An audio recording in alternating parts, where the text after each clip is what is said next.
Bonjour à toutes et à tous, bienvenue dans le quatrième épisode de la série de podcasts Restart, espace d'échange et de partage entre entrepreneurs qui sont passés par l'expérience de la reconversion professionnelle. Et j'ai la chance aujourd'hui d'accueillir David Novaki, fondateur de Visio School, entreprise spécialisée dans l'accompagnement scolaire. Hello David. Salut Lisa. Alors, David va nous apporter son expérience et son parcours très loin de l'entrepreneuriat puisqu'il vient tout simplement de l'éducation nationale. Il nous en dira plus sur son grand écart de changement de métier, mais aussi sur son quotidien d'entrepreneur. Est-ce que ça te convient, David? Ouais, parfait. Ouais. Ok, ce que je te propose dans un premier temps, peut-être que tu peux nous en dire plus sur toi, ton parcours. Qui es-tu, David? Alors, donc je m'appelle David Novaki, j'ai 45 ans, j'habite à Marseille depuis 25 ans à peu près. Et jusqu'à l'année dernière, j'étais donc professeur certifié de mathématiques à l'éducation nationale. Voilà, ça a été l'accomplissement d'une scolarité, on va dire, très standard, très linéaire. Euh, j'ai découvert une forme d'attirance pour les sciences et les mathématiques en particulier très, très tôt, dès le plus jeune âge. Ça m'a beaucoup plu. J'ai eu beaucoup de facilité aussi à travailler cette discipline-là. Et puis voilà, j'ai été un bon élève, on va dire. Pas brillantissime, mais le bon élève, un peu modèle, sérieux, voilà, studieux. Et comme souvent dans la vie, on est souvent influencé par des personnes qu'on rencontre ou par des personnes à qui on veut ressembler. Et lorsque je suis arrivé en sixième, donc au collège, j'ai eu un professeur de mathématiques qui m'a voilà, qui m'a plu, je sais pas, qui m'a fait vibrer quelque part. Et je l'ai eu pendant 4 ans, ce professeur, donc de la sixième à la troisième. Et ce personnage qui m'inspirait, allié au fait que j'aimais les mathématiques, et ben, naturellement, dans mon esprit, je me suis dit, bah, j'ai envie de faire comme lui. Voilà. J'ai envie de faire comme lui, ce qui fait qu'au final, je me suis jamais posé la question de est-ce qu'éventuellement je pourrais faire autre chose que professeur de mathématiques. Puis j'ai franchi les années les unes après les autres en me disant bah, qu'est-ce qu'il faut faire pour devenir prof de maths. Donc bah, le brevet, ensuite bac scientifique, et puis ensuite voilà, le concours de l'enseignement. Et petit à petit, comme ça, je suis arrivé au bout de ma scolarité avec mon concours, le CAPES de mathématiques. Voilà. Donc, c'est vraiment le fait que que tu aies une appétence pour les maths et l'admiration que tu pouvais avoir pour ce prof qui a fait que tu t'es tourné vers ce métier-là. Ouais, complètement, complètement. Et c'est avec le recul, je me dis c'est quand même curieux que je me suis jamais posé la question de est-ce que j'avais envie ou Ah ouais, de faire autre chose que ça. C'était une évidence. Je serais prof de maths, voilà. ok. Et c'est venu en étant en cours sur les bancs de l'école, en écoutant ton prof de maths. Ouais, j'avais besoin je pense, d'un modèle, comme beaucoup de personnes. Et puis, j'aimais bien sa façon de faire parce qu'à la fois, il était exigeant, mais il avait beaucoup d'humanité dans sa façon de faire. C'était un professeur qui punissait jamais, qui se mettait jamais dans des colères parce que quelqu'un n'avait pas compris un exercice ou voilà, un théorème. Et, euh, et j'aimais aussi son côté un peu théâtral parce qu'il se mettait quand même en scène pour montrer que voilà. Il y avait quand même une différence. Bon, c'était dans les années 80, une différence entre le professeur et les étudiants, les élèves. Mais c'était toujours avec la volonté que ça se passe bien pour les élèves. Donc, inconsciemment, je pense que ça m'a beaucoup inspiré dans l'envie de devenir professeur de mathématiques et dans la façon de l'être. C'est ce que j'allais te Parce, poser comme question. ouais, parce que Ta vraiment, façon d'enseigner. ouais, complètement. Mais déjà, le premier jour, la première heure où j'ai eu mes premiers élèves, lorsque j'étais professeur stagiaire, j'ai pensé à ce professeur. Et je me suis dit comment il aurait fait s'il avait été à ma place. Et donc, je pense que j'ai commencé bon, un peu par l'imiter, on va dire, parce que je n'avais pas trop d'autres modèles finalement, hein. C'est à lui que je voulais ressembler. Et bon, petit à petit, avec les années, j'ai développé ma propre personnalité, ma propre façon de faire, mais avec un peu la même philosophie que lui. C'est-à-dire, je voulais que ça se passe bien pour les élèves, je voulais que tout le monde se sente bien, que tout le monde progresse. Je Je pense qu'en 20 ans de carrière, je ne me suis jamais mis en colère, jamais énervé. J'ai mis très, très peu de punitions.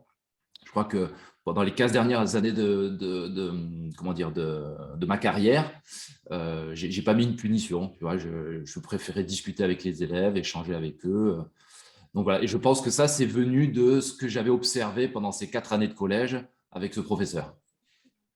C'est vrai qu'il ne faut pas sous-estimer l'influence des profs dans notre scolarité sur nous, en fait, sur nos ambitions, nos personnalités. Je pense qu'un prof peut te dégoûter d'une matière, comme Ouais. justement, tu peux moins aimer une matière et être tellement emballé par la façon pédagogique d'aborder les choses que tu peux être content d'aller dans son cours et ça peut te changer enfin, tout simplement ton plan de carrière ou tes études ou ta personnalité, quoi. Et, Ben, c'est exactement ça. C'est exactement ça. Alors, à la fois, je dirais, il faut en avoir conscience qu'on a une énorme influence sur les élèves et en même temps, il ne faut pas trop y penser. Parce que sinon, une on pression. n'ose plus rien dire, on ne Mm, sait plus par quel bout prendre les choses, parce qu'en fait, quand on va sortir une phrase qui va être banale pour un élève, elle va l'être beaucoup moins pour un autre élève. mm. Et si à chaque fois qu'on veut parler, expliquer quelque chose, argumenter, eh ben, on réfléchit à ça, au final, on a des blocages, on s'empêche vraiment de s'exprimer parce qu'on sait qu'on ne va pas pouvoir s'exprimer pour tout le monde. Et ça rejoindra un petit peu plus loin peut-être dans les questions que tu me poseras, le Mm. pourquoi de j'ai fait ce grand écart. Bien La sûr. raison, elle se cache un petit peu derrière tout ça. Et surtout, pour rebondir sur ce que tu dis, je pense que le fait d'être expert dans ta matière ou d'être très bon dans ta matière et le fait de savoir enseigner, c'est deux choses qui sont complètement différentes. Tu peux être passionné d'histoire et être un très mauvais pédagogue ou professeur. Comme manager, tu vois, c'est un petit peu la même différence, je trouve. On peut être très bon et être très mauvais manager ou très mauvais pédagogue. Et du coup, je pense que c'est pour ça que ça peut être, bah ouais, ça peut être dangereux avec certains élèves d'avoir des mauvais pédagogues ou des profs qui ne sont pas forcément heureux dans le fait d'enseigner et de transmettre.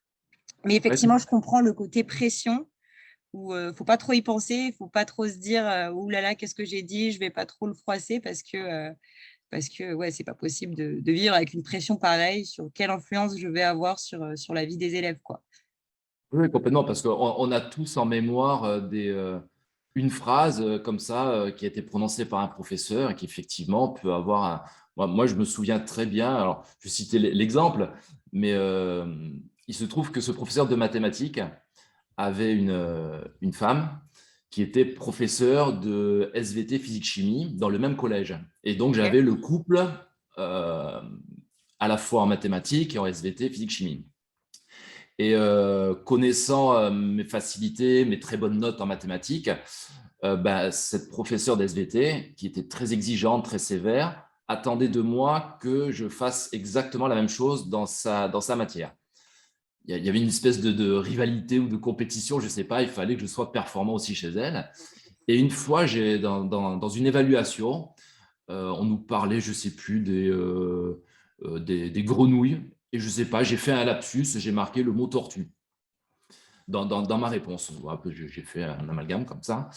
Et elle m'a rendu la copie, mais c'était barré en rouge, mais 10 fois, avec des points d'interrogation, des hauts, des points d'exclamation, genre moins 3 points, mais à quoi penses-tu? Enfin, ça a été pour moi, et pourtant, enfin, avec les commentaires qui ont accompagné le moment où elle m'a rendu la copie, j'avais l'impression d'être un moins que rien.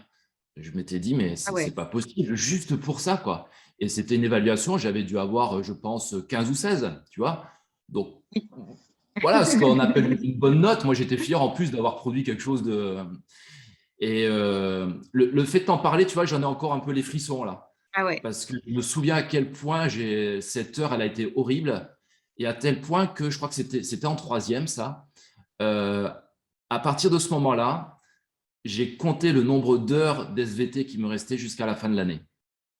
Donc Et ça t'a chaque fois qu'il y dégoûté. avait une heure qui passait, je cochais en me disant une heure de moins. Ah ouais.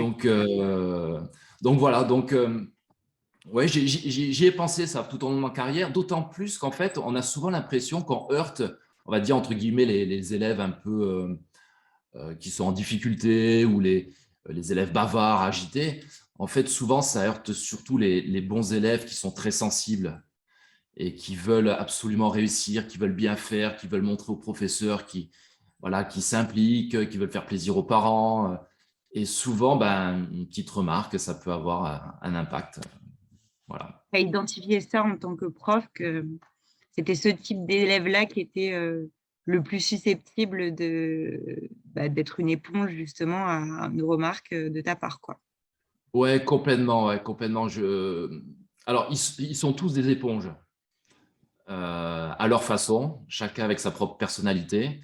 Mais c'est vrai qu'il y en a qui le manifestent. Donc, il y a l'élève qui va te faire comprendre clairement qu'il n'en a rien à faire de ce que tu lui expliques. Il y a celui qui va se retourner, il y a celui qui va bavarder, il y a celui qui ne va pas faire ses devoirs. Et il y a celui qui dit rien. Et celui qui dit rien, finalement, il n'en pense pas moins, il n'a pas moins d'émotion pour autant. Et c'est souvent ces élèves-là que j'avais envie d'aller chercher quelque part au fond d'eux-mêmes pour savoir effectivement comment ils vivaient les choses. Mais ce n'est pas évident parce que souvent ils sont timides, ils n'osent pas s'exprimer, ils ont peur de mal faire. Donc voilà, ouais, ouais. En fait, ce côté de l'hypersensibilité, on le retrouve chez tous les élèves, chez certains plus que d'autres, mais c'est une composante première dans l'enseignement, dans la pédagogie. Et ce qui me fait rejoindre ce que tu disais tout à l'heure, c'est qu'on peut être très, très fort dans une matière, on peut être un expert en mathématiques et être incapable de faire passer un message d'enseignement, une transmission pédagogique, parce que on n'a pas du tout connaissance ou conscience de ces enjeux-là. Toi, tu étais prof en collège ou Oui, alors lycée? j'ai fait juste une année en lycée quand j'étais stagiaire, Ok, avec une classe de seconde. Et ensuite, j'ai fait toute ma carrière en collège, voilà, donc ok. de la sixième à la troisième. J'ai commencé, j'ai été muté en région parisienne, en banlieue parisienne pour faire mes armes pendant 3 ans, voilà. Dans un établissement qui avait tous les labels de violence, de zones sensibles et tout ce qu'on veut à l'époque. Oui, avec Euh, le bon âge aussi, collège, c'est pas une période hyper facile pour les élèves ouais, et pour les profs, j'ai l'impression. Donc, ouais, tu as ni pour les commencé parents d'ailleurs. bien, ni pour les parents, j'imagine. Donc, tu as Euh, commencé tout- dans le dur, quoi. J'ai commencé dans le dur. Alors, autant dire que j'ai appris le métier en accéléré, Mm. parce que même si on avait fait une petite année de formation à l'IUFM, ça s'appelait à l'époque, l'Institut universitaire de formation des maîtres, euh, bon, c'était une formation très théorique, rien de tel que le terrain pour voir déjà si on est fait pour ça, si on va y arriver et comment on se construit en tant qu'enseignant. Et ça n'a pas été évident parce qu'il y avait le déracinement. Je quittais ma famille du jour au lendemain. Je traversais toute la France sans aucun repère. Toi, tu es Voilà. originaire de Marseille à la base. Alors, pas vraiment originaire, on va dire marseillais d'adoption. Ouais, je suis Ok, arrivé à Marseille quand j'étais en terminale. ok. C'est une ville dont je suis tombé amoureux tout de suite et je me suis dit, je veux vivre à Marseille, voilà, pour toujours. J'y suis encore. Et donc, du coup, cette mutation, ça a été un gros dépaysement, un gros changement. Pas de repères. Alors, on arrive, évidemment, je n'étais pas le seul dans cette situation-là. Beaucoup de jeunes, à l'époque, j'avais 24-25 ans, tout nouveau dans le métier, plein de dynamisme, plein d'envie, plein d'illusions, entre guillemets. Euh, alors ouais, j'ai commencé dans le dur, mais avec le recul, je pense que c'est les 3 meilleures années que j'ai passées en tant qu'enseignant, ça a été là-bas. Quoi? Parce que je pense que je me posais pas trop de questions. J'avais déjà beaucoup d'énergie, beaucoup de dynamisme. Il y avait tout à découvrir, donc il y avait l'excitation de la nouveauté. Ouais. J'ai eu la chance aussi de tomber sur des chefs d'établissement qui étaient bienveillants à l'égard des nouveaux enseignants, qui savaient nous préparer aux difficultés qu'on allait rencontrer. Et puis, c'était des équipes pédagogiques, on ne se sentait pas seul, on vivait un peu tous les mêmes difficultés. Donc, dès que quelqu'un avait un problème particulier, il suffisait d'en parler à quelqu'un d'autre. Je me souviens, on avait des référents, c'est-à-dire des profs qui étaient là-bas depuis quelques années et on était censé leur demander de l'aide s'il y avait besoin. Et c'est vrai que c'était très rassurant. Et je me suis rendu compte tout de suite que moi, ça s'est très, très bien passé. J'ai quasiment jamais eu de soucis avec les élèves. Je les appréciais beaucoup, ils me respectaient, on avançait, on Prenais du traînait pas. plaisir? Ouais, vraiment, ouais. Ouais. Ouais, Au-delà du ouais. fait que tu étais bon dans ce que tu faisais, tu avais l'impression vraiment d'être content d'aller au Ouais, travail, quoi. ouais, ouais, il y avait la satisfaction du travail bien fait. Hmm. Et le retour des élèves et des parents était bon, donc c'était valorisant. Et je me disais, je suis dans le juste, je suis à ma place, je fais ce qu'il y a à faire. T'es pas Et trompé d'orientation. ouais, exactement, ouais, exactement. C'est exactement ça. Je me suis dit, ouais, je suis à ma place. Et du coup, ensuite, tu as eu cette expérience professionnelle en région parisienne. Tu es revenu dans le sud. Ouais, je suis revenu sur Marseille. Alors, je m'étais fixé qu'au bout de 3 ans, j'allais redescendre sur Marseille. Et il se trouve que tous les éléments se sont alignés par rapport aux histoires de barème, de points, de mutation. Ok. Et au bout de 3 ans, ben voilà, j'ai eu ma mutation pour revenir sur Marseille. Je suis revenu dans un petit collège, on va dire, mixte, c'est-à-dire ni socialement favorisé, ni défavorisé. Euh, une toute petite structure. À l'époque, c'était un des plus petits collèges de l'académie. Il y avait à peine 200 ou 220 élèves, je crois. Ok. J'y suis resté 3 ans.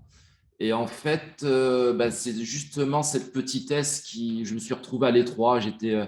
On était deux profs de maths, c'était des toutes petites équipes, donc il n'y avait pas Des ces petites échanges. classes. Des petites classes aussi, ouais, ouais, des petites Hmm. classes. Alors ça, c'était l'avantage, des classes Ouais. de 19 élèves. Et donc, au bout de 3 ans, j'ai demandé une mutation, un petit peu par défaut, en me disant, bon, j'ai envie d'aller voir ailleurs. Bon, comme j'étais revenu sur Marseille, j'étais redescendu à zéro au niveau des points. Et un petit peu comme ça, au petit bonheur la chance, j'ai tenté ma mutation dans un super établissement de Marseille. Vraiment à l'époque, peut-être le meilleur collège de Marseille ou un des deux meilleurs collèges de Marseille. Et il se trouve qu'au moment où j'ai demandé, il y a deux professeurs qui ont quitté ce collège et j'ai obtenu ma mutation. Voilà. Et donc, du coup, tu es Et passé du lycée, enfin du collège en difficulté en région parisienne, dans une ZEP, à l'un des meilleurs collèges de Marseille, quoi. exactement. C'était le premier grand écart que j'ai réalisé. C'était celui-là, ouais, ouais, ouais, avec des problématiques complètement différentes. C'est-à-dire, Euh, C'est-à-dire, déjà, voilà, des classes très chargées, des élèves avec des exigences très élevées, avec des parents qui avaient des attentes très élevées aussi vis-à-vis de leurs enfants et donc vis-à-vis des enseignants, un rythme beaucoup plus élevé, mais aussi une hétérogénéité plus importante, qui était difficile à gérer, l'écart qu'il y avait entre les très bons élèves très performants et les élèves qui étaient en grande difficulté. Ce que j'avais pas en région, on va dire en zone sensible, en banlieue parisienne, parce que grosso modo, tout le monde était à peu près dans les mêmes, même niveau. ouais, au même niveau. Il y avait quand même des Hmm. petits écarts, mais beaucoup plus facile à gérer. Voilà. Il y a eu des problématiques supplémentaires, enfin des problématiques, des paramètres supplémentaires, c'est qu'on était une structure qui intégrait des élèves handicapés moteurs, avec tout l'accompagnement que ça nécessite en termes d'accompagnement par un adulte, d'adaptation des dispositifs pédagogiques, des difficultés matérielles, parce qu'il fallait parfois aménager la salle, des choses comme ça. En même temps, on intégrait une structure spécialisée dans les hauts potentiels, avec donc des élèves qui parfois étaient sortis de cours et réunis entre eux, avec ceux qui avaient le même profil. C'était donc parfois, on faisait des cours, on avait 3, 4 élèves seulement. Donc, il fallait jongler entre les moments où ces élèves-là étaient en classe entière et donc devaient être considérés comme les autres élèves, les moments où ils étaient en cours individuel, enfin en petits groupes. Donc, plein de petites problématiques comme ça qui se sont greffées et qui ont fait que le métier était complètement différent, quoi. Donc, tu as dû Donc, faire preuve de beaucoup de flexibilité finalement, de de toute façon, t'adapter à chaque profil. ouais, dans ce métier, de toute façon, je crois que c'est la grande qualité, c'est être souple d'esprit et savoir s'adapter aux circonstances parce que ça change tout le temps, en fait. Un coup, c'est les programmes qui changent, un coup, c'est les chefs d'établissement qui changent, un coup, on oublie tout ce qui est papier, maintenant, on fait tout par le numérique. Et puis maintenant, il faut travailler en équipe. Et puis maintenant, il faut travailler en petits groupes. Enfin, des changements, j'en ai vu non-stop en fait. Et c'est vrai que si on n'est pas souple, si on ne s'adapte pas rapidement, ça ne le fait pas, quoi. Tu as aussi adapté ta façon d'enseigner finalement à ce collège-là qui était très différent de ce que tu avais eu avant. Ouais, complètement, complètement. Mais comment dire, dans un premier temps, je m'y suis retrouvé parce que j'ai réussi à m'adapter et à répondre aux attentes des élèves, de la direction, des parents, des collègues aussi, puisque je suis arrivé dans un établissement où la moyenne d'âge était un peu plus élevée. C'était des enseignants quand même qui étaient bien installés dans ce collège-là, avec leurs petites habitudes, leurs petits conforts. Donc voilà, il fallait faire aussi son trou, hein, faire sa place. Et j'ai réussi à le faire sans trop de difficultés. Donc ça se passait bien. Dans un premier temps, Dans tu un as premier dit. temps. C'est-à-dire, parle-nous du second temps. Le second temps. Alors, je dirais que ça a duré quand je suis arrivé dans cet établissement-là. On va dire, j'y suis resté au final 13 ou 14 ans. On va dire, en gros, pendant une dizaine d'années, ça s'est plutôt bien passé. Je me suis donc bien adapté. Je ne me posais pas trop de questions. Je finissais mes programmes. J'avais des moyennes de classe générales qui étaient aux alentours de 10-12, comme peut le demander l'administration. Enfin, j'étais dans les clous, en fait. Et puis, petit à petit, je pense que j'ai évolué aussi avec l'âge, avec l'expérience, avec euh, un regard qui a évolué. Je pense que les élèves aussi ont changé entre le moment où j'ai commencé à enseigner en 2000 et là, on arrive à peu près presque à la fin des années 2010, pardon. Euh, les choses ont un peu bougé. Et petit à petit, j'ai commencé à être un peu moins bien dans mon métier, dans ma façon d'aborder l'enseignement. Le matin, quand j'allais travailler, c'était plus tout à fait la même chose. Il y avait, bon, pas la peur, pas la boule au ventre, parce que je savais que je maîtrisais ce que je faisais, mais ouais, il y a quelque chose qui ne va pas. Il y a quelque chose qui n'allait pas. Voilà. Et pour rebondir sur ce que tu viens de dire, qu'est-ce que tu as observé comme changement sur les générations entre 2000 et 2010? Euh, Deux changements principaux, je dirais, mais qui sont liés. C'est qu'on a affaire à des enfants, enfin à des gamins qui sont beaucoup plus éveillés, je trouve, beaucoup plus curieux qu'à une époque, c'est-à-dire beaucoup moins dociles que ce que nous, on pouvait être quand on était collégien ou lycéen, où on nous disait, voilà, il faut apprendre ça, on apprenait ça, on faisait notre contrôle, on avait notre note, et puis ça s'enchaînait. À la limite, on ne se posait pas la question de savoir à quoi ça sert, qu'est-ce que ça va m'apporter dans la vie, etc. Or, je trouve qu'aujourd'hui, les élèves, de plus en plus, ils osent poser ces questions-là. Ils veulent vraiment comprendre ce qu'on leur explique. Donc, petit à petit, j'ai commencé à voir arriver des questions qui me plaisaient finalement, parce qu'on me disait ah oui, mais là, vous nous dites ça, mais pourquoi c'est comme ça et pourquoi c'est pas autrement et du coup, j'ai trouvé ça très, très intéressant en fait, parce que ça m'emmenait aussi, moi, dans mes retranchements en me disant bah oui, Tu étais challengé dans ton métier. ouais, complètement. Ils ne se contentent pas d'un discours tout fait venant du professeur et qu'ils doivent prendre comme ça, content. Ils veulent en savoir un peu plus, quoi.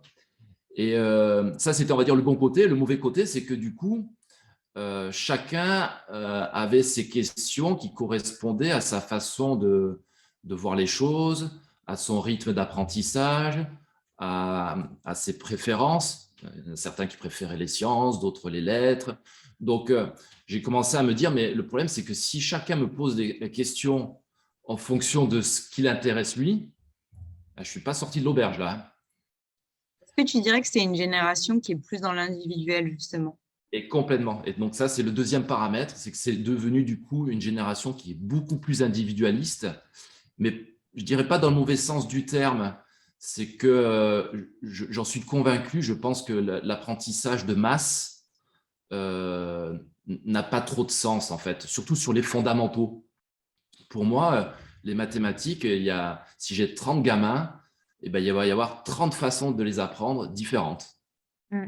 Et donc, qu'ils soient devenus un peu individualistes dans les apprentissages, je parle bien, hein, pas dans la sociabilisation, mais dans les apprentissages, c'est presque normal en fait. C'est presque normal. On se pose tous des questions qui ne sont pas les mêmes que le voisin ou la voisine. Et là, j'ai commencé à me dire, il y a un problème. Parce que quand je prépare mon cours, je le prépare pour la classe.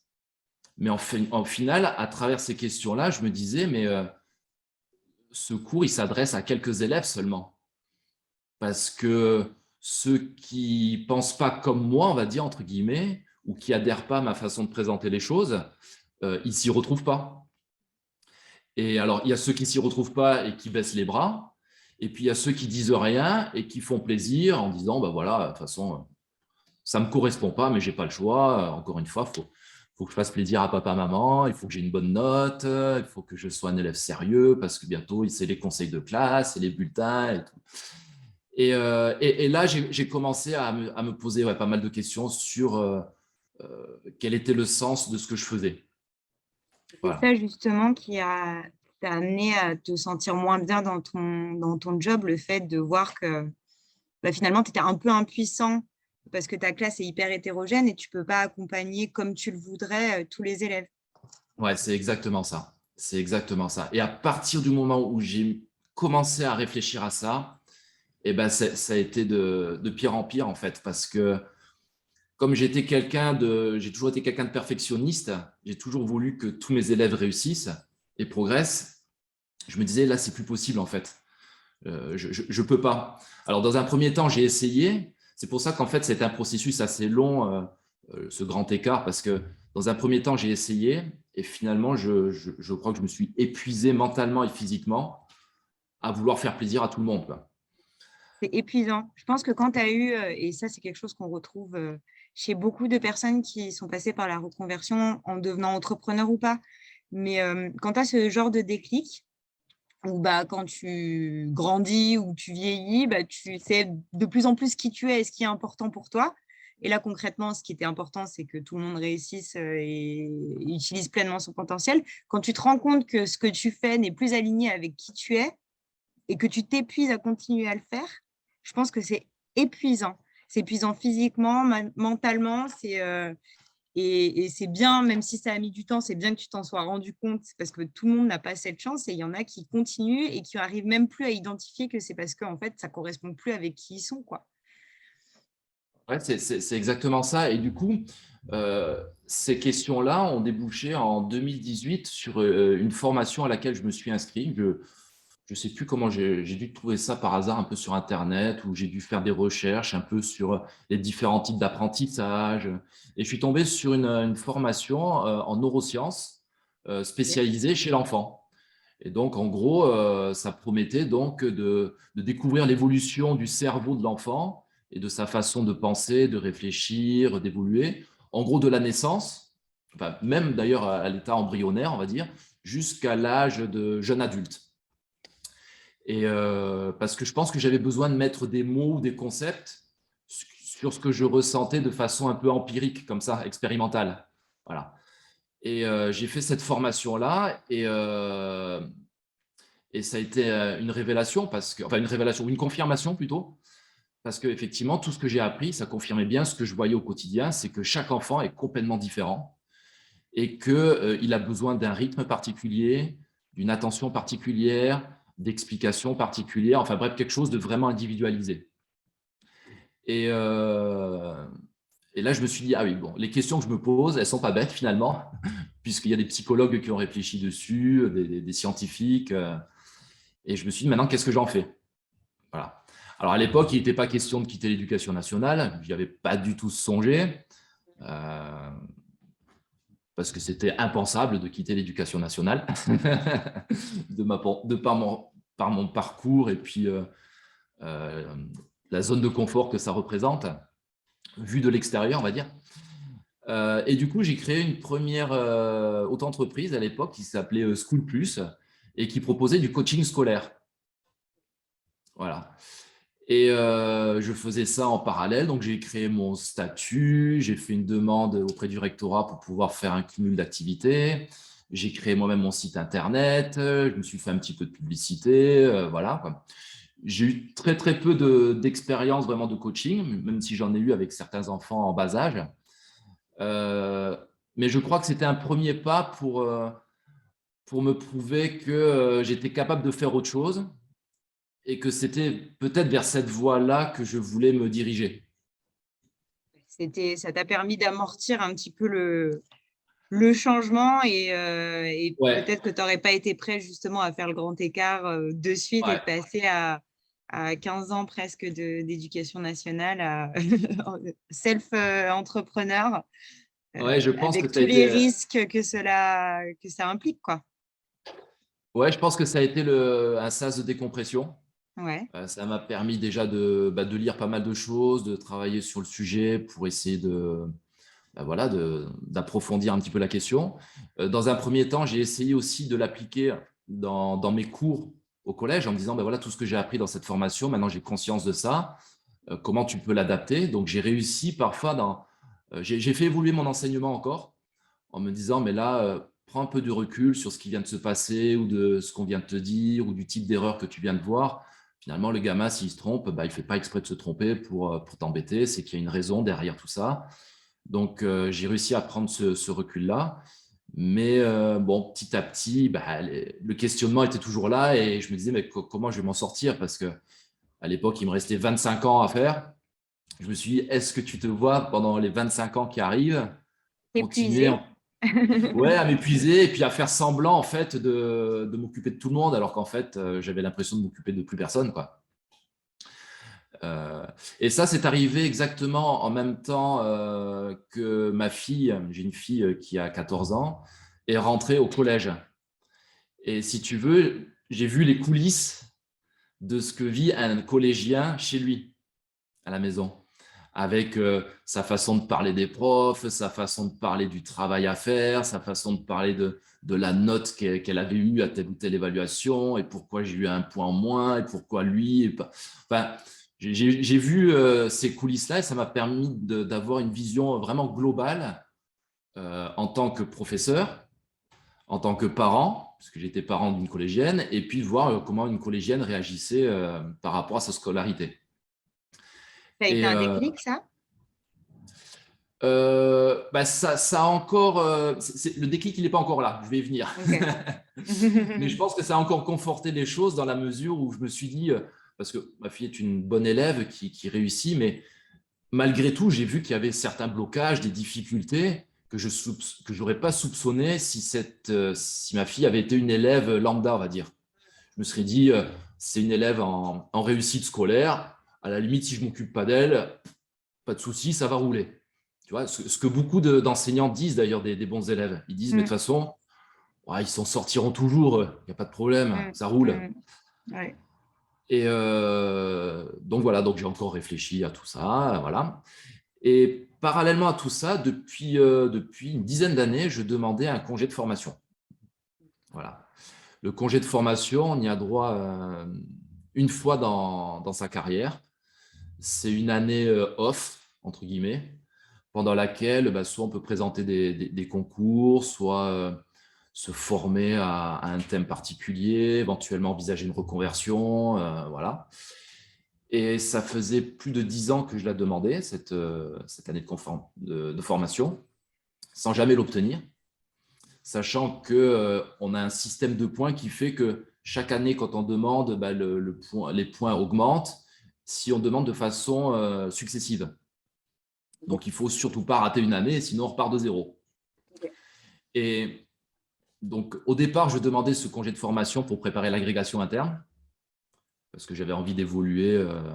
C'est une des seules perspectives d'évolution qu'on a dans l'éducation nationale en interne, on va dire, c'est de passer à l'agrégation. Et puis, petit à petit, avec l'essoufflement, la remise en question et toutes mes interrogations, je me suis dit, en fait, non, je pense que j'ai besoin de cette année pour souffler, quoi. Tout simplement, faire un break. Et je ne l'avais pas parce que le système fait que si on est trop jeune, entre guillemets, on n'est pas prioritaire pour obtenir ce congé de formation parce qu'il y a de moins en moins de profs qui l'obtiennent parce que c'est coûteux pour l'éducation nationale. Et donc, d'année en année, à chaque fois, j'attendais. Et là, ça commençait à se rapprocher. Je commençais à rentrer à peu près dans les barèmes, dans l'âge où je commençais à être aligné avec la possibilité d'envisager de l'avoir. et j'ai raté les inscriptions. C'est tombé, Acte ouais, manqué. et ouais, vraiment le gros acte manqué, c'est tombé pendant le confinement, enfin pendant la période où le Covid a démarré. Donc on était submergé de mails, euh, tous les processus étaient modifiés, les dates changeaient, enfin c'était un peu le chaos, hein, dans un premier temps. Et pris par plein d'autres choses, j'ai pas vu passer la date limite et j'ai raté l'inscription. Et le déclic, il est là, quoi. Le déclic, il est là parce que quand j'ai vu que c'était trop tard, moi, j'ai fait des recours auprès du rectorat, auprès des chefs d'établissement. Personne n'a rien voulu savoir. On nous a dit non, non, on a bien précisé que si vous étiez hors délai, c'était fini, etc. Et là, il m'a monté une terrible colère, en fait. Euh, j'ai vraiment été mal à me dire, mais c'est pas possible, je rêve, on va revenir en arrière, je vais avoir une deuxième chance. Les Tu es en colère situations. contre quoi ou qui, du coup? Eh ben, je pense qu'au départ, j'étais en colère contre le système, en me disant la situation est quand même particulière avec cette crise sanitaire, ils pourraient faire un effort. Ça fait 12 ou 13 ans d'affilée que je demande, donc ils sont bien conscients que ce congé de formation, j'y tiens et j'ai toujours fait tout dans les règles et rien à faire. Et puis après, je me suis dit, mais en fait, pourquoi tu es dans une telle colère, quoi, finalement parce que bon, c'est juste un congé de formation, une année off. Et c'est là où je me suis dit, c'est parce qu'en fait, j'avais envie d'arrêter, quoi. J'avais pas envie d'aller plus loin. Tu l'as réalisé Et tout seul, ça? ouais, ouais, ouais, ouais, ouais, je l'ai réalisé tout seul, ouais, parce que beaucoup de gens me disaient, oh, mais écoute, c'est pas grave, oh, peut-être que l'année prochaine, tu pourras refaire une demande, et puis au bout d'un moment, tu auras de nouveau les points, et ci et ça. Et je disais, mais non, mais parce que ça, de toute façon, ça va pas, je le sens bien. Et ouais, petit à petit, j'ai réalisé que j'étais en colère alors peut-être contre moi-même, et en me disant, bon, c'est peut-être un acte manqué qui veut dire que il faut réagir d'une autre façon, quoi. Voilà. Et pendant cette période-là, ben, j'ai été pas mal absent parce que du coup, développer des espèces de fatigue chronique, des douleurs musculaires. Je faisais du sport, donc j'étais souvent blessé. Donc quelque part, j'essayais d'échapper un peu à la réalité. Je repoussais un peu les délais avant de reprendre les cours. Et puis j'ai repris les cours, c'était à la rentrée des vacances de Noël. J'y Ok, donc suis ça a allé. duré quand même quelques mois, cette période où Ouais, ouais, ouais, ouais, ouais. tu as digéré un petit peu cet acte manqué, où tu as eu le Ouais, temps ouais. d'être en colère, de passer par plein d'émotions, je suppose. Ah ouais, ça a bien duré 3, 4 mois, ouais, ouais. Où là, j'étais Mm. dans le rouge, vraiment, hein, vraiment. Et, euh, et du coup, à la fin des vacances de Noël, bon, donc on reprend début janvier, à 8 heures, je suis allé en cours. Et à 10 heures, j'avais une classe pendant 2 heures, une classe de quatrième. Et j'ai fait cours, mais j'avais l'impression de ne plus être là, en fait. Mais vraiment, c'était la première fois que ça me faisait ça. Je me suis dit, mais qu'est-ce que je fais là? Pourquoi je suis là? À quoi je sers? Et à 10 heures, je suis allé voir le chef d'établissement. J'ai dit, écoutez, je suis désolé, il faut que je rentre chez moi. Je ne peux pas. Je ne peux pas. Alors, le chef d'établissement qui me connaissait, qui connaissait mon sérieux, enfin, j'ai toujours été quelqu'un d'impliqué, d'investi, toujours ponctuel. Alors, j'aime bien répéter qu'en 20 ans de carrière, je n'ai pas été en retard une seule fois d'une seule minute. Euh, il s'est dit, ah, s'il vient me dire ça, c'est qu'il y a vraiment un souci, quoi. Donc, il a été très compréhensif. Je me souviens, le conseiller principal d'éducation, donc le CPE qui gère les élèves, m'a dit, écoute, David, pas de souci, rentre chez toi, repose-toi, réfléchis. Nous, on s'occupe des élèves. Et puis, donc, du coup, je me suis senti quand même bien accompagné, bien épaulé Ouais. dans ce moment difficile. Mm. Et j'ai longuement discuté avec le chef d'établissement qui me dit, bah, écoutez, si vous voulez, je peux vous mettre en contact avec un service au rectorat qui vient d'être créé. Ils appellent ça les ressources humaines de proximité. Appelez-les, expliquez-leur votre situation et voyez qu'est-ce qu'ils vous proposent comme Une solution, alternative, ouais. comme alternative. Voilà. Mm. Et donc là, j'ai appelé la personne et je suis tombé, ben, voilà, ça fait partie aussi des personnes qu'on est content de croiser. C'était indirectement parce que c'était par le téléphone, mais qui m'a expliqué bah, toutes les alternatives qui me restaient, en fait. Hein. C'était soit d'attendre un petit peu que ça passe, et puis si c'était juste temporaire, reprendre après comme si de rien n'était. Soit c'était de me mettre en arrêt maladie. Voilà. Soit c'était de penser à faire autre chose, quoi. Voilà. Et continuer comme ça, je ne me voyais pas. Alterner les périodes de présence et les périodes de maladie, ce n'était pas trop non plus dans mon état d'esprit, dans ma philosophie. Donc, j'ai commencé petit à petit à réfléchir à la troisième alternative, c'est-à-dire quitter l'éducation nationale. Voilà. Ouais, et c'est ce que tu as fait, du coup.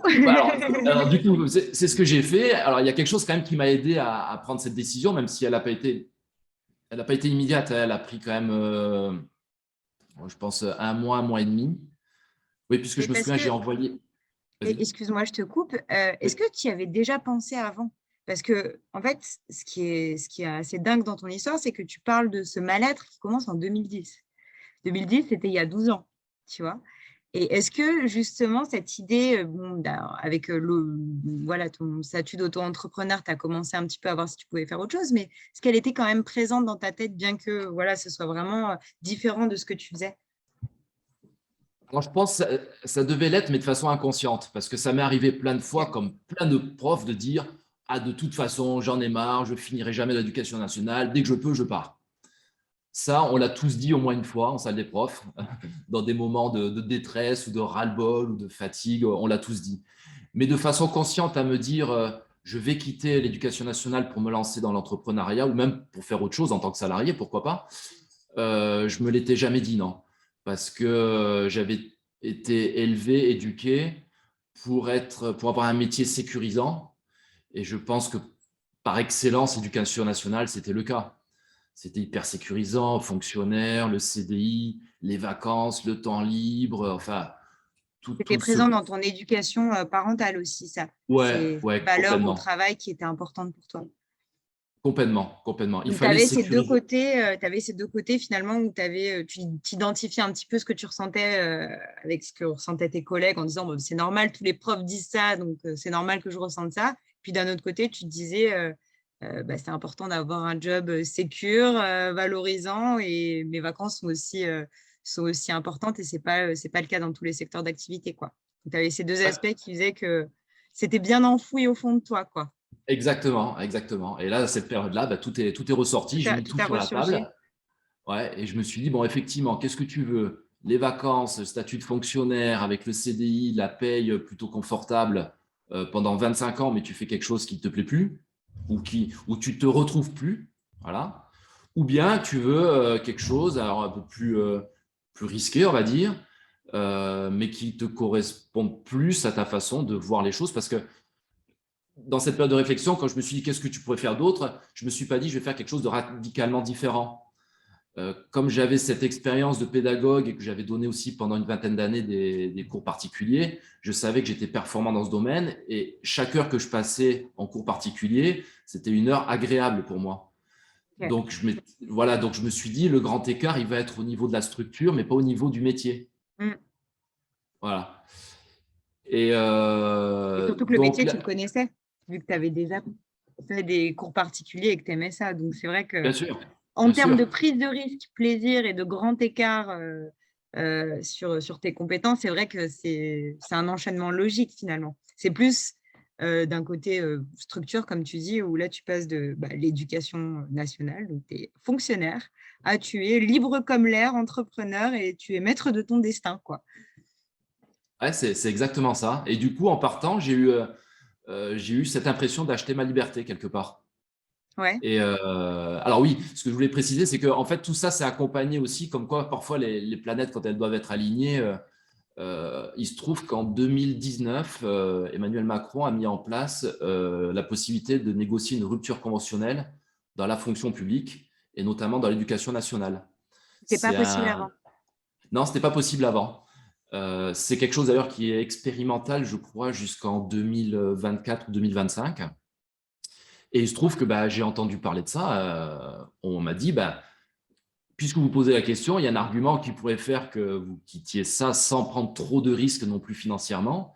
ça serait de partir en négociant une rupture conventionnelle avec une indemnité de départ, les indemnités Pôle emploi sur 2 ans, ce qui permettra pendant 2 ans de faire la transition, de développer une entreprise sans avoir le couteau sous la gorge, quoi.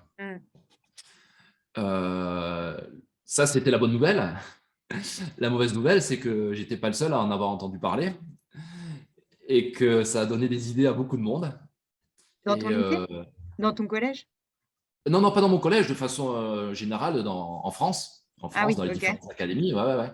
Et comme ils avaient des budgets, des quotas limités, ils ne pouvaient pas faire bénéficier de cette procédure à tout le monde, parce que sinon, je crois que l'éducation nationale se serait vidée de moitié.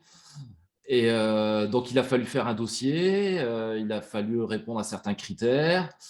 En moyenne, il y en a 2 sur 10 qui sont acceptés de rupture conventionnelle dans la fonction publique, donc c'est pas beaucoup. Et il se trouve que je me suis retrouvé, encore une fois, bien aligné dans les clous. Les 3 critères principaux, c'était l'âge. Donc, j'étais ni trop en début de carrière, ni en fin de carrière.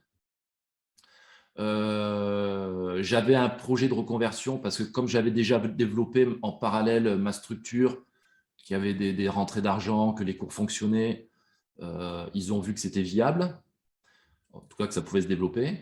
Et il fallait surtout que dans l'académie où j'étais, donc Aix-Marseille, il y ait des professeurs de mathématiques qui puissent remplacer ceux qui allaient partir. Et il se trouve que cette année-là, c'était le cas. Donc Pas dans après, la région la moins attractive aussi. Ça peut être une chance. ouais, sauf que la plupart des jeunes enseignants sont souvent mutés dans les académies déficitaires, Ah oui, Versailles, Créteil, la banlieue ah oui, lyonnaise. ok. Et donc, même si c'est attractif, ce n'est pas pour autant qu'il y a toujours suffisamment Ok, de professeurs. Voilà. ok, ok. Bon, bref, en tout cas, ces 3 critères-là étaient alignés. Et au bout d'1 mois et demi ou 2 mois d'attente où j'ai fait l'ascenseur émotionnel en me disant je vais l'avoir, je ne vais pas l'avoir, je vais l'avoir, je ne vais pas l'avoir, la réponse est tombée et j'ai eu ma demande qui a été acceptée. Et là, je crois que les 2 tonnes de poids que j'avais sur les épaules se sont envolées en l'espace de quelques secondes, quoi. Et si tu ne l'avais pas eu, qu'est-ce que tu aurais fait? Tu Question t'es pas posé la évidente. question? Ouais, je me la suis posée. Ouais, je me la suis posée. Ouais, ouais. Alors, j'avais pas tranché de façon définitive, mais je balançais plus du côté de partir quand même. Ok. Ouais, ouais, ouais. Parce que je Et là, pense que avec le j'avais. recul, même aujourd'hui, tu te dirais quoi? Parce que tu n'es pas la même personne il y a 6-7 mois Ouais, quand tu as eu ta rupture conventionnelle que maintenant, tu vois. je pense que je dirais la même chose. Pourquoi? Parce que je suis toujours en contact avec mes anciens collègues, avec qui j'échange beaucoup sur leur actualité, hein, ce qu'ils font au quotidien. Et je vois que la situation ne s'améliore pas et que ce que je vivais, je l'aurais vécu peut-être de façon encore plus accentuée. Et je me suis dit, finalement, j'aurais été malheureux, j'aurais été mal dans ma peau. Et jusqu'où ça aurait été? Parce que bon, si c'est vraiment pour tomber malade ou faire une énorme dépression, ou, à la limite, il vaut mieux partir. Et puis voilà, quoi. Puis après, on se débrouille, hein.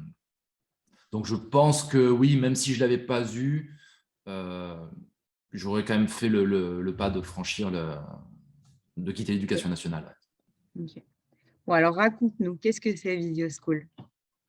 Alors, Video School, c'est du coup, c'est une plateforme de cours particuliers en ligne qui permet donc à des parents qui veulent prendre un cours particulier pour leurs enfants de réserver directement en ligne, un peu le système à la Doctolib, comme Ouais. j'aime bien faire le parallèle, qui permet de réserver donc avec la matière qu'ils souhaitent, avec le professeur qu'ils souhaitent, le jour qu'ils veulent, le créneau horaire qui correspond, un cours particulier en Zoom, en distanciel donc. La réservation, le paiement, tout se fait en ligne, donc c'est hyper souple, il n'y a pas besoin de contacter le professeur, quand est-ce que vous êtes disponible et quand est-ce que je… Voilà. Il n'y a pas de déplacement, Ok. donc c'est quand même quelque chose que les parents apprécient énormément, au-delà de l'empreinte aussi écologique que ça permet de mettre en avant, puisqu'il n'y a plus de déplacement, il n'y a plus de perte de temps. euh, les élèves se retrouvent dans une zone de confort puisqu'ils sont chez eux, ils sont dans leur environnement, donc ils sont rassurés. Moi, je suis chez moi aussi, donc je n'ai pas l'impression de m'immiscer dans l'intimité d'un enfant ou d'une famille en me déplaçant chez eux. Et avec, c'est vrai, l'avancée des technologies modernes en termes de communication numérique, bon, ben, aujourd'hui, tous les outils sont là pour que le cours se passe de façon optimale. Donc, j'ai mon iPad que j'utilise comme un tableau numérique, en fait.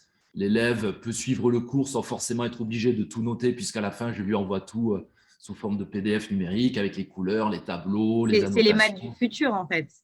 Ben, je pense qu'on y vient. Ouais, ouais, je pense qu'on y vient. Ouais, ouais, les plateformes d'e-learning, de formation en ligne explosent de toutes parts. Euh, mais moi, je voulais quand même, à travers ça, continuer quand même à proposer quelque chose basé sur mon expérience, justement, et sur l'individualisation des apprentissages. C'est-à-dire, bon, là, je suis dans une zone de confort puisque j'ai juste un élève en face de moi. Mais je ne me contente pas de lui dire, bah, allez, tiens, on fait des exercices, on les corrige, et puis voilà. Non, j'essaie vraiment de comprendre pourquoi il a eu ces difficultés, qu'est-ce qui fait que là, il est un petit peu découragé, pourquoi il avait beaucoup révisé, il était en confiance et finalement la note a été décevante. Donc, je fais moitié maths, moitié psychologie quelque part.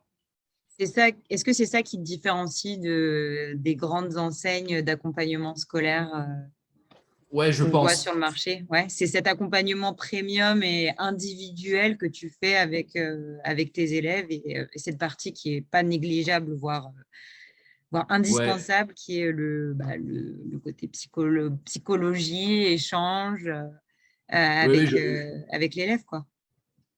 oui, effectivement, je pense que c'est ça qui me différencie de ces grandes enseignes, dans la mesure, bah, avec 20 ans d'expérience, que ce soit en cours collectif et en cours particulier, je sais quelles sont bah, les attentes des professeurs, je sais quels sont les besoins des élèves, et je sais aussi quelles sont les angoisses des parents.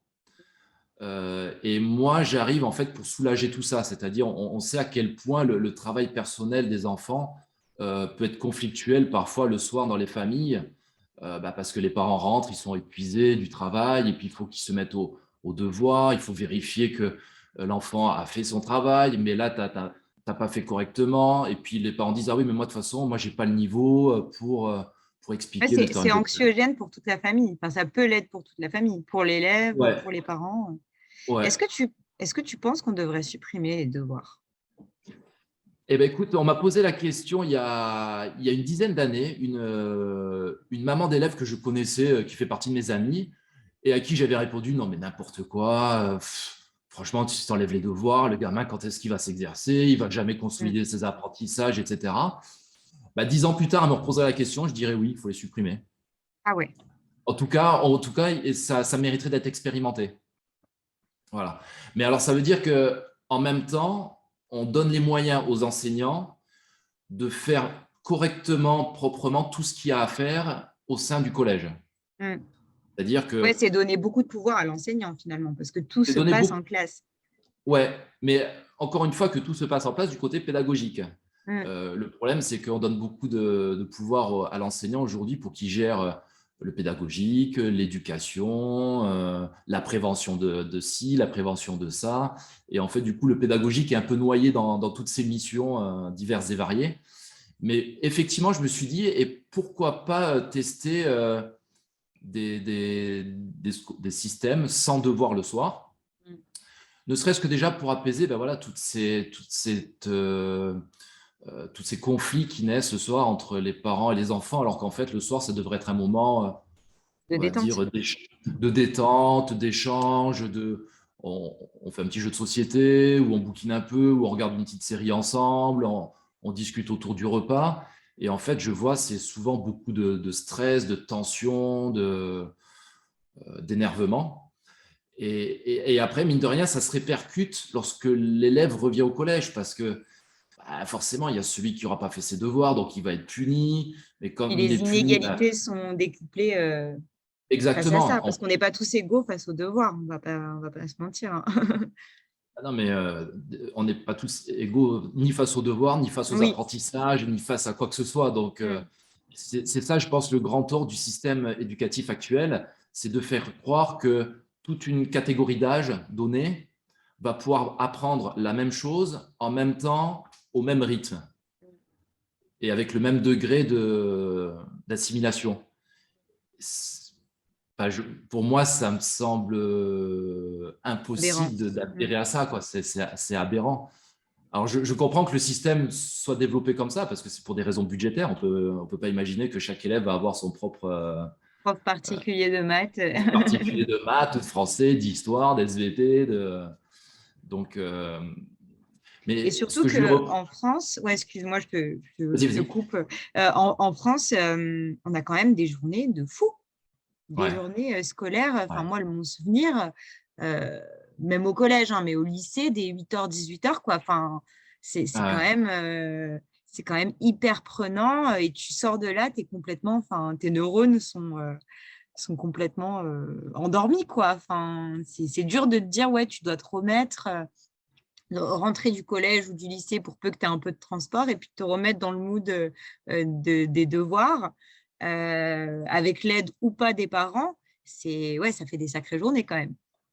Donc, c'est un coup aussi à dégoûter de l'école hein, ou du système éducatif, alors qu'il est là justement pour éveiller, pour enseigner, la vocation de l'école, c'est quand même d'apprendre, de grandir et d'apprendre à être un homme, une femme, un citoyen. C'est une chance d'apprendre. Et c'est dommage on en soit à faire des journées aussi grosses, selon moi, avec des devoirs, toujours plus de devoirs. Mais bon, c'est le système français. C'est propre à Ouais, la France, ces grosses journées. alors on va dire c'est un système qui a eu fonctionné. Mm. Euh, Quand ce système était en place dans les années 50, ben voilà, c'était le prof était en haut, les élèves étaient là, c'est taisez-vous et faites ce qu'on vous dit de faire. Et on aurait pu faire cours avec 50 élèves. Ils auraient pu rester assis de 7 heures le matin jusqu'à 19 heures à écouter comme ça. Personne bronchait, c'était la règle. Et puis voilà. Mais les enfants ont évolué, les générations ont évolué. Et ils écoutent plus maintenant de façon passive, ils ont envie d'être actifs, comme je disais tout à l'heure. Ils sont vraiment curieux, ils sont éveillés. Mais on ne peut pas demander à un enfant d'être éveillé intellectuellement pendant quasiment 7 ou 8 heures d'affilée. Une petite anecdote, euh, chaque année, il y a la pré-rentrée des professeurs où on assiste à la grande messe du chef d'établissement qui nous accueille, qui fait le discours de… Mais au bout d'une heure et demie de discours, il y a à peu près 80% des profs qui n'écoutent plus ce que le chef d'établissement dit. Parce que Ah, et puis en entreprise, c'est pareil. Hein. Les réunions de 6-7 heures, bah, tu vois, le parallèle, c'est pas possible. Le cerveau ne peut pas être actif 8 heures ou 9 heures dans la journée. On peut pas être à fond tout le temps, quoi. non, c'est ça. D'autant plus qu'en plus, le système scolaire français, ce qu'il a de particulier, c'est que le cerveau, c'est purement intellectuel, on va dire. Mm. En dehors de quelques disciplines comme le Ouais. PS, la musique, les arts plastiques, le reste, c'est vraiment que de l'intellectuel. On va pas sortir, visiter, je sais pas, un laboratoire de physique pour Mm. découvrir des manipulations. Non, on ingurgite des concepts, des définitions, des formules, des théories. Alors évidemment, on essaye de plus en plus d'enrober ça dans des applications concrètes, mais ça reste quand même de l'abstrait, puisque ces Mm. applications concrètes, on ne peut pas toujours les mettre en place au collège. Donc, moi, je vois des adultes qui déjà ont du mal au bout d'une heure et demie, alors qu'on leur demande juste d'écouter. Imaginons des élèves à qui on demande en plus d'apprendre. Et puis, ils passent de l'espagnol à l'histoire. De l'histoire, ils vont apprendre le corps humain en SVT. Puis, ils reviennent, on leur apprend les identités remarquables en maths. Mm. Puis, ensuite, ils repartent faire, je ne sais pas moi, de la technologie ou de l'italien. Et moi, je trouve qu'ils ont un mérite hallucinant quand même, Mm. les gamins. Mm. C'est Parce que clair. très peu se plaignent. Mm. Très, très peu se plaignent de tout ça. Mm. Et Ils devraient tous se rebeller. ça reste entre Non, nous, hein. peut-être pas. J'espère qu'ils ne Ça l'entendront reste entre pas. nous. Voilà. Mais Mais, ouais, effectivement, ils auraient de quoi se plaindre parce que ou même quitte à rester 8 heures à apprendre, mais apprendre en variant un petit peu les dispositifs. Voilà. Et mettre peut-être plus de place aux disciplines un peu moins scolaires, comme le sport, qui fait du bien, comme les arts. Enfin, Ouais, de mémoire, on a musique et dessin et arts plastiques au collège 1 heure par semaine, puis après au lycée, il n'y a plus rien, quoi. Moi, ouais, je sais c'est que c'était ça. des cours, pourtant j'étais scolaire, hein, mais c'était des cours c'était du kiff, quoi.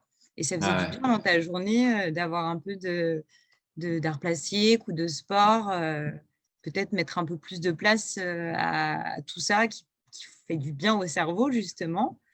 Ça pourrait déjà rendre l'école un peu moins digeste. Pour revenir à ton activité, donc là, toi, tu es tout seul en tant que prof de maths sur Visio School ou vous êtes Alors plusieurs? oui, non, non, là pour l'instant je suis tout seul. Donc là, si tu veux, j'ai expérimenté pendant un an le fonctionnement de ma structure, le système de réservation, les outils pour travailler avec les élèves. Et là, maintenant, je vais rentrer dans une phase de développement. Donc là, j'ai rencontré une chargée de communication qui va reprendre à zéro l'identité visuelle, le site internet, pour qu'il soit adapté au référencement, à un gros trafic. Et l'idée, ça va être de créer donc une communauté d'enseignants qui va me rejoindre en tant que prestataire quelque part et qui va participer donc à proposer donc des cours dans un maximum de matières. Alors évidemment, celles qui sont possibles, hein. Les cours de PS en visio, c'est pas pour tout de suite. Bah. Encore que, on a vu pendant le confinement que c'était pas impossible. Mais donc voilà, donc l'idée là maintenant, ça va être de développer la communauté des enseignants, la communauté des élèves et puis la communauté des professeurs pour donner à ma philosophie d'enseignement une visibilité plus large, puisque potentiellement, moi, je peux toucher des élèves de toute la France de par ce concept, et voire même de l'étranger, les expatriés, voilà, tous ceux qui, pour une raison ou pour une autre, ont envie d'adhérer à ce canal de communication qui est la vision. Tu as une belle ambition de développement, tu n'as pas envie de rester tout seul, tranquille dans ton activité, quoi. Alors, c'est récent. Ouais. C'est récent. Parce que jusqu'à présent, ben, pareil, j'avais encore un peu le frein à main en me disant, bon, voilà, je fais mon petit truc dans mon Tu ne coin. sentais Bon, pas trop légitime d'avoir ces ambitions-là au tout début. à fait. Ouais, tout à fait. Et puis, le fait d'avoir intégré des réseaux d'entrepreneurs, je me suis dit, bah, finalement, il y en a qui sont partis d'encore plus loin que moi et qui n'ont pas eu peur de mettre la barre très haute et de se lancer avec des objectifs voilà, plus importants. Et c'est vrai qu'au début, quand j'ai commencé ma vie d'entrepreneur, parce que bon, ça a été un peu du jour au lendemain, on m'a tout de suite conseillé, j'ai 2, 3 amis très proches qui m'ont tout de suite dit, bah, écoute, il ne faut surtout pas que tu restes tout seul. Même si tu travailles avec personne, travaille à un endroit où il y a d'autres personnes. Déjà ça, Mm. physiquement, ne pas être tout seul. Et puis, c'est vrai qu'on m'a redirigé vers ces réseaux d'entrepreneurs dans lesquels j'ai rencontré des gens avec plein de compétences diverses et variées, auprès desquels j'ai pris des conseils, des recommandations. Et j'ai l'impression voilà, de vivre une histoire ben, voilà, qui avance étape par étape et qui s'accélère un petit peu. Et maintenant, ben, l'ambition, elle vient avec, on va dire. Et du coup, tu ne te sens pas seul dans ton projet, qui est pourtant Ah très non, solitaire à la base. et ouais, complètement. Et du coup, là, en l'espace de 15 jours, j'ai recruté une coach scolaire qui est conseillère d'orientation Ok. parce que j'estimais que pour être légitime, il fallait avoir une personne qui est capable aussi de parler de toutes les problématiques, on va dire, d'apprentissage, d'orientation au sein de la structure. Et une professeure d'anglais qui est native des États-Unis, qui ont rejoint donc mon équipe là récemment. Donc, les choses avancent petit à petit. Tu cherches quel type de profs? Des profs qui sont encore en activité ou des profs comme toi qui sont sortis du système de l'éducation nationale? Alors, un peu des deux, en fait. Moi, ce que je veux, c'est quand même des professeurs qui ont été confrontés à la réalité de l'enseignement dans les collèges ou des lycées. Mm.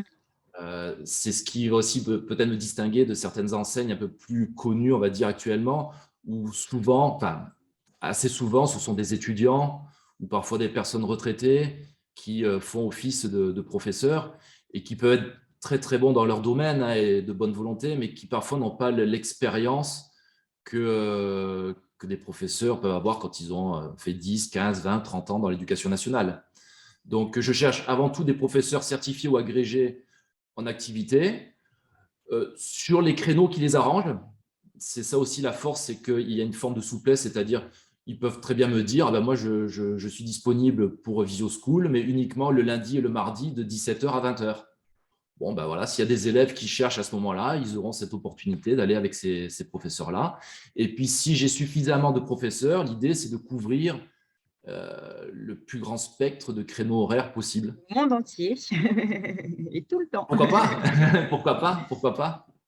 Tu disais que quand tu as commencé ton, ta carrière pro avec ton rôle de professeur, tu t'es senti à ta place. Est-ce que là, tu te sens à ta place? Pas encore à 100%. Pourquoi? Mais de plus, parce que j'ai l'impression de rien maîtriser, en fait, de rien connaître du monde de l'entrepreneuriat. Donc, ce qui me rassure, c'est que je suis épaulé, je suis guidé, donc j'apprends petit à petit, mais j'ai tellement l'impression d'être au début de l'apprentissage que là où je me sens à ma place, c'est que le service que je propose, je sais qu'il est de qualité. Mais du coup, tu étais en période d'apprentissage aussi au début de ta vie professionnelle. Peut-être que tu te posais moins ces questions, justement. Ouais, peut-être, mais encore une fois, peut-être qu'il y avait ce cadre sécure qui Ok, faisait que j'avais juste à me concentrer sur ma pédagogie et ça suffisait. Le reste, ce ouais. n'était pas moi qui gérais, ça allait se faire tout seul. Là, il faut que je joue un peu sur les deux plans. Le côté pédagogue, donc il faut que je propose des services de qualité, donc je travaille dessus, et que je travaille aussi sur le côté entrepreneuriat, mise en place du business, communication, relations et tout ça.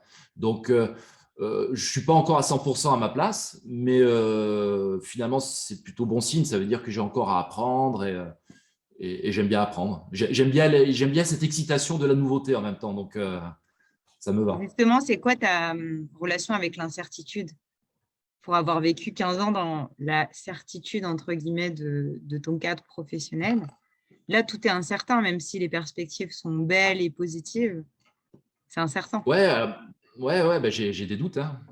Ouais. J'ai des moments de doute où je me dis qu'est-ce que ça va donner? Est-ce que les gens vont adhérer à ce projet? C'est souvent des doutes qui sont liés à qu'est-ce que les autres vont penser de ce que je propose. Est-ce que ça va être bien pour eux? Est-ce que ça va les satisfaire? Ou alors est-ce que tout le monde va me dire non, mais on s'en fout, ça existe déjà ailleurs, ça ne nous intéresse pas, ou tes produits ne sont pas bons.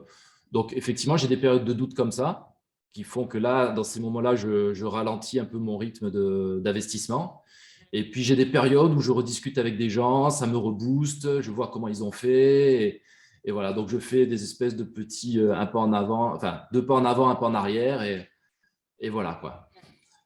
Je pense qu'on est tous confrontés à ça en tant qu'entrepreneur. Et souvent, il y a des facteurs qui font qu'on doute. Il y a des choses, il y a des situations dans lesquelles on se met sans faire exprès, qui accélèrent ces doutes. Et comme toi, par exemple, le fait de voir du monde ou de participer à des réunions réseau, justement, toi, ça te booste et ça t'enlève ces doutes. Chacun a son moteur et je pense que c'est tout à fait normal et c'est important de déculpabiliser ces moments de doute parce qu'au contraire, en fait, se remettre en question, c'est aussi apprendre et progresser finalement.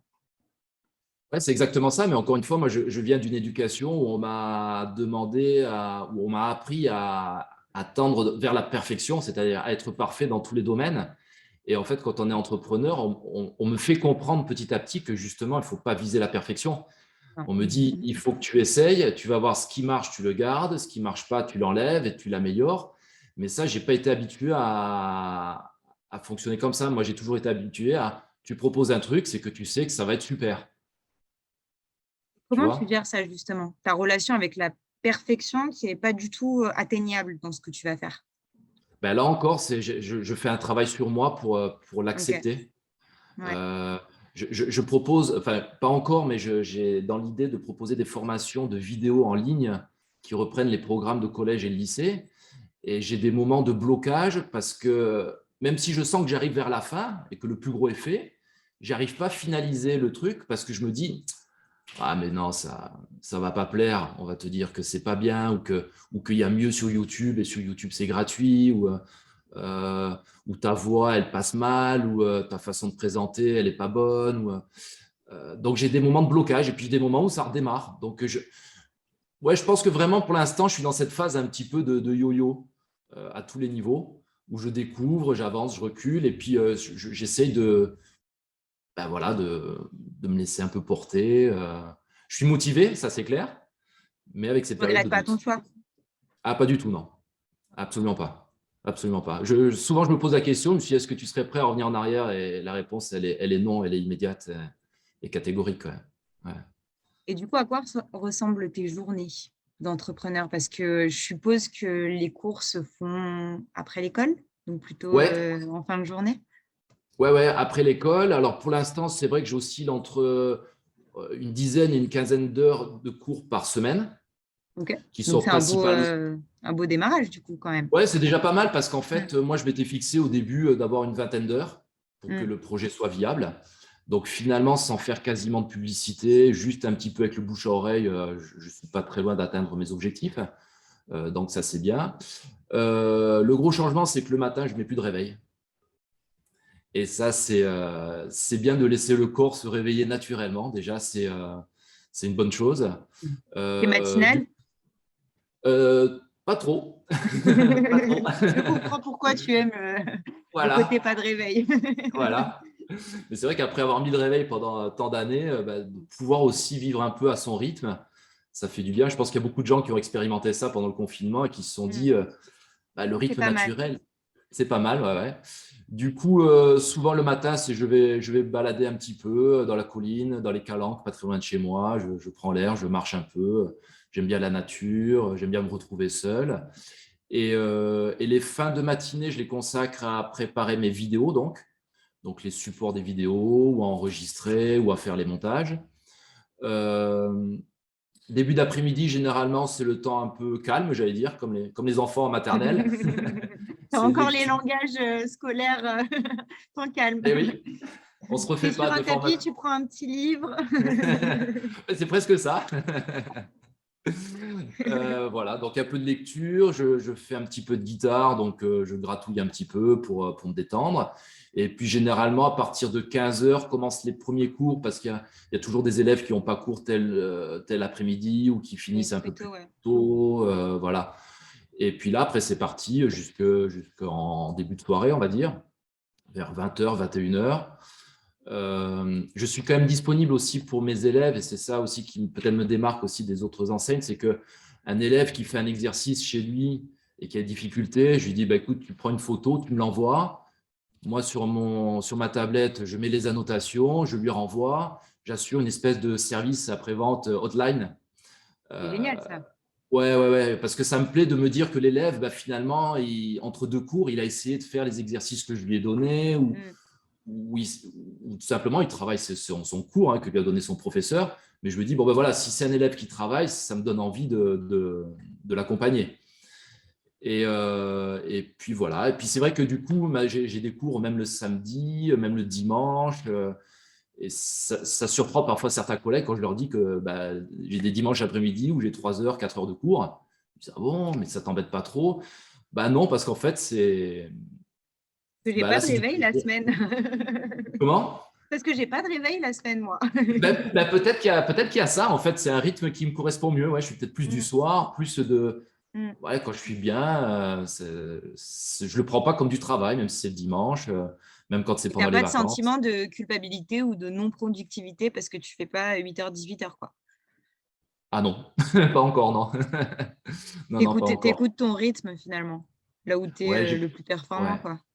Ouais, j'écoute mon rythme et puis je suis conscient aussi quand même que je sors d'une période de chamboulement qui a été très intense, Mm. où j'ai été pas mal chamboulé physiquement, Mm. psychologiquement. Et grâce à la rupture conventionnelle, j'ai aussi quand même une espèce de petite garantie financière qui me permet de ne pas me précipiter ni de me mettre la pression. Donc, je m'accorde un rythme qui m'est propre. Voilà. Et je n'ai pas envie de tomber dans le chef d'entreprise qui va travailler de 6 heures le matin à 22 heures pour faire un chiffre d'affaires à 10% ou 15%. Voilà. Mes ambitions sont là, mais il faut que comment dire, que je me préserve aussi Non, et humainement, puis quoi. au-delà de ça, j'en avais déjà échangé avec une autre invitée dans les podcasts, c'est que l'entreprise, c'est toi.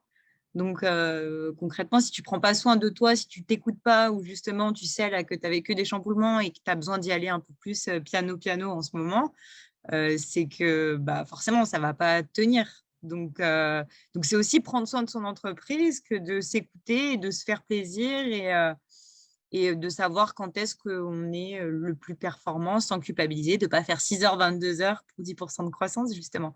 Et puis, au-delà de ça, on n'est pas tous égaux non plus face à notre capacité de travail. Il y a des personnes qui ont des capacités de travail qui sont beaucoup plus grandes en termes de volume horaire, et c'est OK. Il y a des personnes qui sont beaucoup plus efficaces en travaillant un peu moins, et c'est OK aussi. Le tout, c'est d'être aligné avec ce qu'on fait. Ouais, complètement. Et c'est vrai que du coup, je suis encore dans une période aussi où je cherche peut-être la solution optimale, la plus Mm. efficace. Peut-être qu'on en reparlera dans un an et je te dirai que tous les jours, je me lève à 6 heures parce que je me suis rendu compte que j'étais Tu fais peut-être le plus productif. miracle morning. Ouais, voilà, exactement. Tu médites tous les jours, tu bois que des jus verts. Mais du coup, Non, tu mais seras à Bali, tu seras plus à ouais, Marseille. peut-être, qui sait. Parce que tu peux bosser de n'importe où aussi, c'est ça l'avantage Ouais, ouais, de ouais. ton job. Ouais, ouais, ouais. Et du coup, c'est vrai que c'est quelque chose aussi, alors que j'ai pas mis en pratique, mais que je me suis autorisé, c'est de me dire, rien ne m'empêche de partir une semaine dans une ville en France, de voyager, de découvrir cette ville, et puis voilà, puis le soir, d'être à mon hôtel avec mes connexions, et puis faire cours de la même façon que si j'étais chez moi finalement. Et du Donc, coup, est-ce que tu as déjà expérimenté les vacances hors vacances scolaires? eh oui, eh oui. Et alors, qu'est-ce que ça C'est fait? c'est grandiose, c'est grandiose. J'en ai parlé il y a 2 jours à des collègues qui sont encore profs et qui m'ont dit, mais c'est pas possible, ça fait rêver. Et oui, je suis parti début décembre, une semaine dans les Caraïbes, faire une croisière. Ça s'est organisé en 3 jours. C'était hors période scolaire. Il y avait quasiment personne, à des tarifs juste imbattables. Voilà, quelque chose que j'aurais pas pu faire il y a un an, quoi. Donc, Et rien que ouais, je pour l'ai. ça, tu peux pas regretter ton choix.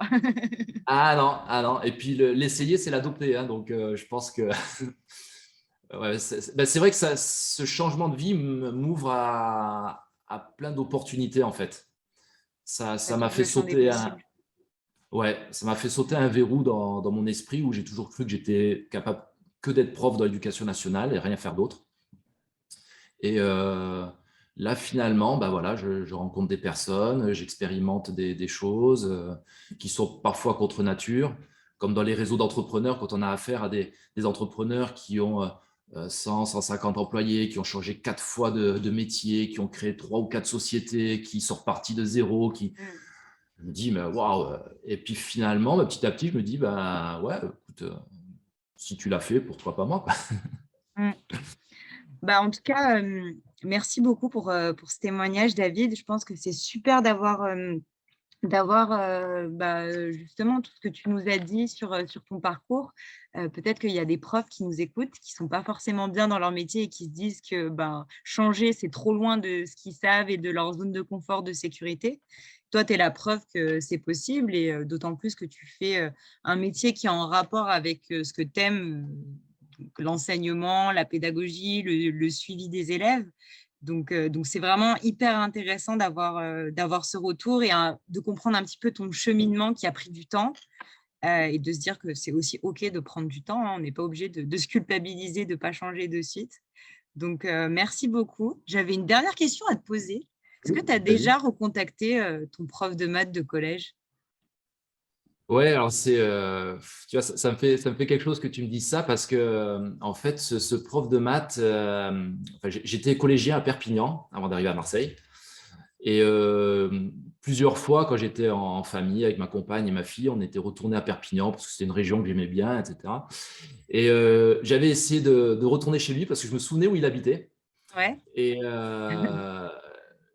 le jour où j'ai osé y aller, je suis tombé sur le voisin qui me dit, ah aujourd'hui, ils sont pas là, ils sont dans leur maison de campagne, ils sont partis à la mer, c'était pas très loin. Mais du coup, j'avais raté l'occasion de le voir parce qu'il fallait qu'on reparte, donc c'était pas possible. Et puis, quelques années après, j'ai une ancienne copine de classe, de collège, qui a décidé de réunir tous les élèves de la promotion de quatrième et d'inviter des professeurs pour participer à ces retrouvailles. Donc, ça faisait, je crois, 20 ou 25 ans plus tard. C'était un anniversaire un peu symbolique. Et du coup, évidemment, moi, j'étais partant, j'étais retourné là-bas, etc., en me disant, mais qui va y avoir, etc. Et quand je suis arrivé, j'ai été extrêmement déçu de voir que mon prof de maths n'était pas là. Oh. Et on m'avait dit, bah ouais, malheureusement, il a décliné l'invitation parce il avait assisté au mariage de son fils qui avait lieu en même temps à Toulouse, je crois. C'est une Et bonne excuse. c'était une très bonne excuse. Et du coup, j'ai dit, oh, bah mince, c'est dommage.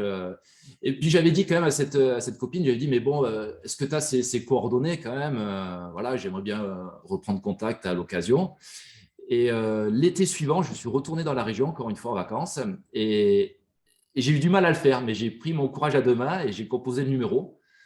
Et je suis tombé sur sa femme, la Ah, fameuse la prof fameuse prof d'SVT d'SVT, ok. qui m'avait un peu terrorisé et qui a été adorable au téléphone, qui se souvenait de moi aussi comme un élève qu'elle avait énormément apprécié, etc. Donc, finalement, ça a permis aussi comment dire, de modifier l'image que j'avais gardée d'elle et qui était finalement faussée par juste un petit événement.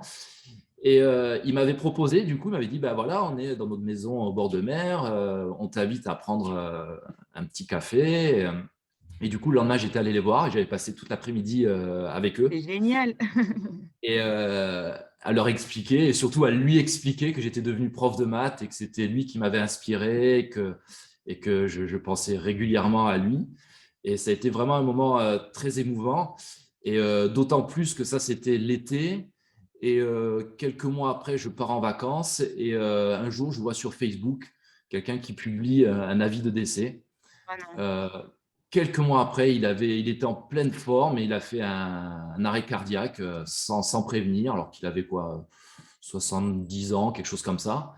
Et je me suis dit, ça s'est joué à quelques mois pour que je puisse le remercier, lui rendre hommage. Et ouais, ça m'avait touché. C'est pour ça que ta question, elle me touche là, parce que c'est quelqu'un qui m'a marqué dans ma vie. Ouais.